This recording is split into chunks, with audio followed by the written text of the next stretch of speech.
디모데전서 5장 1절부터 16절 말씀입니다. 나이가 많은 이를 나무라지 말고 아버지를 대하듯이 권면하십시오. 젊은 남자는 형제를 대하듯이 권면하십시오. 나이가 많은 여자는 어머니를 대하듯이 권면하고 젊은 여자는 자매를 대하듯이 오로지 순결한 마음으로 권면하십시오. 참 과부인 과부를 존대하십시오. 어떤 과부에게 자녀들이나 손자들이 있으면 그들은 먼저 자기네 가족에게 종교상의 의무를 행하는 것을 배워야 어버이에게 보답하는 것을 배워야 합니다. 이것이 바로 하나님께서 그들에게 원하시는 일입니다. 참 과부로서 의지할 데가 없는 이는 하나님께 소망을 두고 밤낮으로 끊임없이 간구와 기도를 드립니다. 향락에 빠져서 사는 과부는 살아있으나 죽은 것입니다. 그들에게 이런 것을 명령하여 그들이 비난을 받는 일이 없도록 하십시오. 누구든지 자기 친척 특히 가족을 돌보지 않으면 그는 벌써 믿음을 저버린 사람이요 믿지 않는 사람보다 더 나쁜 사람입니다. 과부로 명부에 올릴 이는 60살이 덜 되어서는 안 되고 한 남편의 아내였던 사람이라야 합니다. 그는 착한 행실을 인정받는 사람이라야 하는데 자녀를 잘 기르거나 나그네를 잘 대접하거나 성도들을 자기 집에 모시거나 어려움을 당한 사람을 도와주거나 모든 선한 일에 몸을 바친 사람이라야 합니다. 젊은 과부는 명단에 올리는 것을 거절하십시오. 그들은 그리스도를 거슬러 정욕에 이끌리면 결혼을 하고 싶어 할 것이고 처음 서약을 저버렸기 때문에 비난을 받을 것입니다. 또한 그들은 이 집 저 집 돌아다니면서 빈둥거리는 것을 익힐 것입니다. 더욱이 그들은 빈둥거릴 뿐만 아니라 수다를 떨고 남의 일에 참견하고 해서는 안 되는 말을 할 것입니다. 그러므로 젊은 과부들은 재혼을 해서 아이를 낳고 가정을 다스려서 적대자들에게 비방할 기회를 조금도 주지 말기를 바랍니다. 어떤 과부들은 이미 곁길로 나가서 사탄을 따라갔습니다. 어떤 여신도의 집안에 과부들이 있거든 그 여신도가 그들을 도와주어야 할 것이요 교회의 짐을 지우지 말아야 할 것입니다. 그렇게 하여야 교회가 참 과부들을 도울 수 있을 것입니다. 네, 샬롬. 오늘도 말씀 앞에 나오신 여러분을 축복합니다. 성경을 보면 하나님께서 얼마나 세심한 분이신지를 알 수 있는 말씀들이 참 많은데요. 노아의 때를 보면요. 노아의 방주를 지을 때 하나님께서 그냥 커다란 방주를 지어라 라고 하시지 않고 어떻게, 어떠한 크기로, 또 어떠한 나무로 지어야 하는지까지 자세히 알려주십니다. 즉 오늘날로 따지면 그 방주의 설계도를 말씀해 주신 거죠. 뿐만 아니라 출애굽 이후 여러 규례들을 보면 어떠한 짐승이 부정한지, 그래서 어떠한 짐승을 먹어야 하는지에 대한 자세한 말씀이 또 기록되어 있고, 또 나병에 대해 사람뿐만 아니라 집이나 그릇 등 여러 사례들을 말씀하시면서 어떻게 정결하게 해야 하는지도 말씀해 주십니다. 죄에 대한 부분도 마찬가지인데요. 어떠한 죄에 대해서 어떻게 속죄를 해야 하는지 그 방법에 대한 것도 늘 구체적으로 알려주십니다. 이런 말씀을 볼 때마다 하나님께서 얼마나 우리를 어린아이처럼 대하고 계신지, 또 얼마나 다정하고 세심하시며 또 우리를 깊이 생각하고 계신지가 느껴집니다.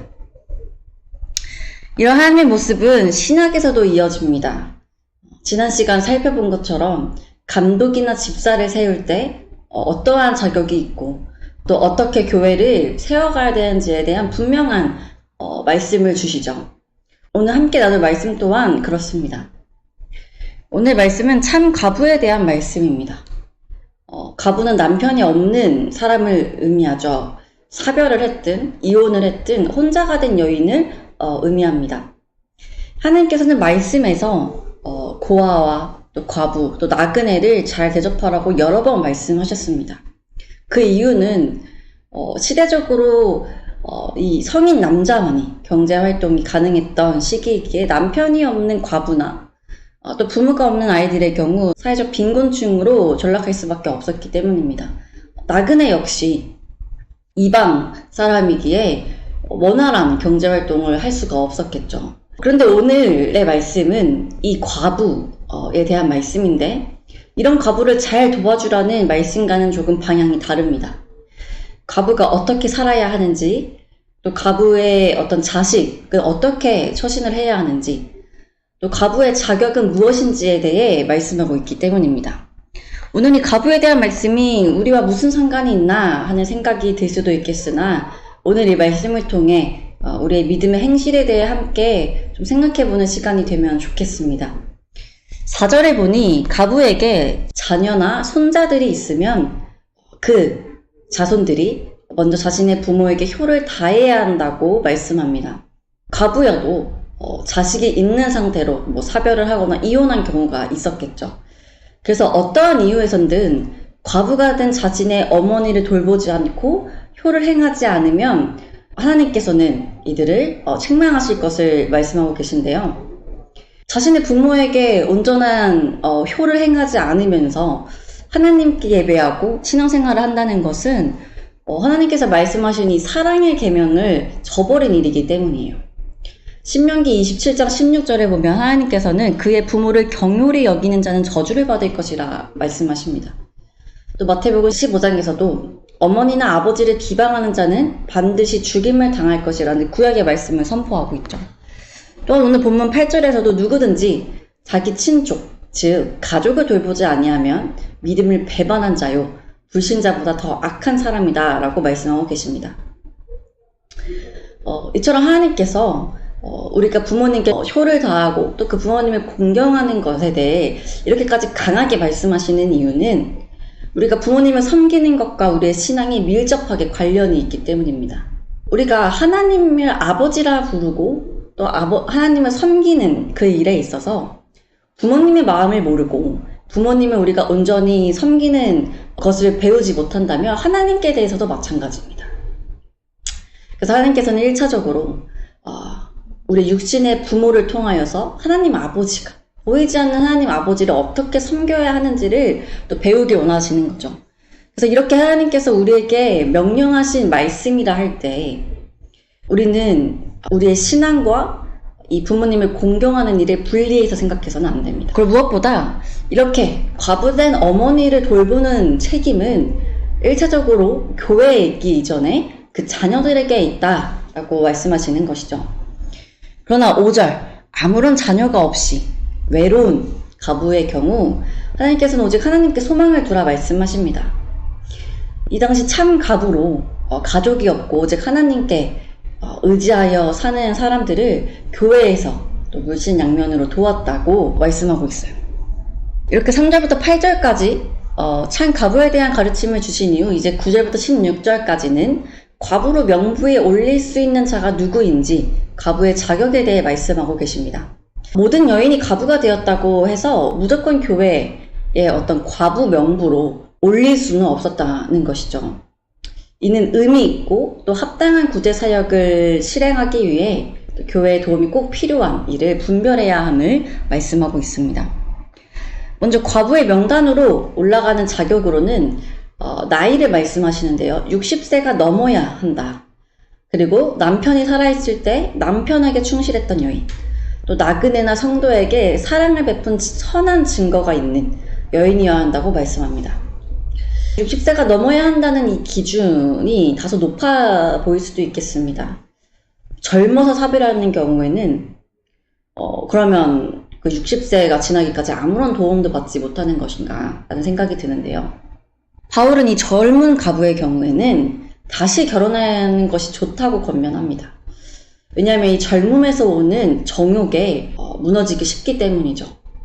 다른 간음을 한다거나 또 남편이 있는 가정에 어떤 해를 끼친다거나 이런 일들이 불미스러운 일들이 일어날 수 있기 때문입니다. 그래서 다시 결혼을 해서 아이를 낳고 또 집을 잘 다스리며 그래서 대적에게 비방할 기회를 조금 더 주지 말라고 말씀하고 있어요. 또한 13절 젊어서부터 이 도움을 계속 받을 경우에는 게으름을 익혀서 집집으로 막 돌아다니고 쓸데없는 말을 하면서 일을 만들 수 있다고 그 염려를 표하고 있습니다. 즉 아무런 삶에 어떤 이제 자기가 힘써 살고자 하는 그런 열정이 없이 그냥 도움만 받고 살다 보면 게을러져서 집집마다 돌아다니며 도움을 구하고 또 말할 상대를 찾아다니다 분별 없이 말을 해 가정에 어떤 분란을 일으킬 수도 있다는 것이죠. 그래서 이런 이유들로 성경은 60세가 넘는 자들을 과부로 정했으며 젊은 가부의 경우는 다시 재혼할 것을 요구하고 있습니다. 그런데 그 다음 자격으로 다른 사람을 잘 도와서 또 선한 행실을 해야 하는 것이 어떤 과부의 명단의 기준이 되었다는 것이 좀 특이합니다. 이 기준을 보면요, 단순히 과부로서가 아니라 교회의 한 성도로서의 모습을 평가하고 있는 것이다 라고 할 수 있어요. 성도로서 하나님의 말씀을 따라 자녀를 돌보는 자신의 역할을 잘 감당하고, 또 그 이전에 한 아내로서 남편을 충실히 잘 섬겼는가, 또 교회의 섬김의 대상 중 나그네들을 잘 돌보고 있는가 등 이런 선한 행실의 증거가 있는 것이 이 과부의 중요한 판단 기준이 되었다는 것입니다. 이처럼 자신의 본분은 책임을 다하고 말씀에 따라 선한 행실을 행하며 성도로서의 삶을 충실히 살아내는 것은 하나님께서 우리를 판단하는 기준이 되기도 하죠. 여러분, 오늘 과부에 대한 여러 말씀을 나누었는데요. 오늘 우리가 함께 나눈 이 말씀에서 함께 우리가 생각해야 할 교훈을 2가지 정도로 요약해보고자 합니다. 먼저는 신앙과 부모님을 향한 공경은 분리될 수 없다는 거예요. 하나님을 사랑한다고 하면서 부모님을 온전히 공경하지 않는 자는 하나님께서 인정하지도 않고 하나님께서 우리가 행하는 어떤 신앙의 여러 것들을 가증스럽다고 말씀하실 것입니다. 하나님께서 우리에게 이 땅에서 허락하신 부모에 대한 공경을 통해 하나님의 마음을 발견하고 또 하나님을 섬기는 법을 배우기 원하시기 때문입니다. 2번째는 과부뿐 아니라 우리를 판단하시는 하나님의 기준이 있다는 것입니다. 하나님께서는 우리가 단순히 종교 행위를 하기 원하지 않으십니다. 그 삶에서 그 말씀을 실천하기를 원하시죠.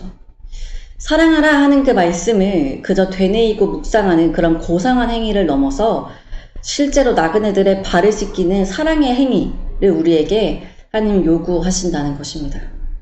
사랑하는 여러분, 오늘 함께 나눈 말씀이 그저 오늘의 묵상으로 끝나지 않기를 소망합니다. 계속해서 우리에게 거룩한 근심을 주고 또 그 근심으로 인하여 우리가 마땅히 행해야 할 말씀의 실천으로까지 이어지는 그런 하나님의 말씀이 되기를 간절히 소망합니다.